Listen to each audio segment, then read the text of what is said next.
వేముల వీరేశం గారు. అధ్యక్ష,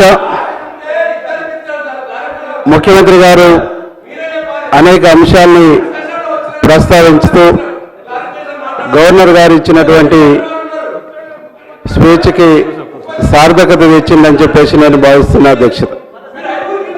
ఈరోజు ప్రతిపక్ష వాళ్ళు ముఖ్యమంత్రి గారు వాస్తవాలు చెప్తుంటే, ముఖ్యమంత్రి గారు సత్యాలు చెప్తుంటే ఓపిక లేక అసహనం కనిపిస్తూ ఉంది అధ్యక్ష.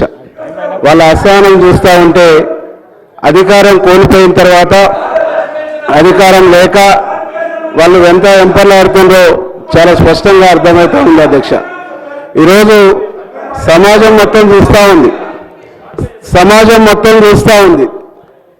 కనీసం ఒక గౌరవ ముఖ్యమంత్రి గారు మాట్లాడుతున్నప్పుడు, సభానాయకుడు మాట్లాడుతున్నప్పుడు మధ్యన మైక్ అడగటం సమంజసం కాదు అని చెప్పేసి అనుభవమైనటువంటి సభ్యులకు కూడా అర్థం లేకుండా మాట్లాడటం అనేటువంటిది చాలా దుర్మార్గం, దురదృష్టకరం అధ్యక్ష. ఏమంటావు? నువ్వేమి మాట్లాడుతున్నావు? అరే 5 సంవత్సరాలు ఒక్కరికన్నా మైక్ ఇచ్చిరా, ఒక్కరినన్నా మాట్లాడనిచ్చిరా?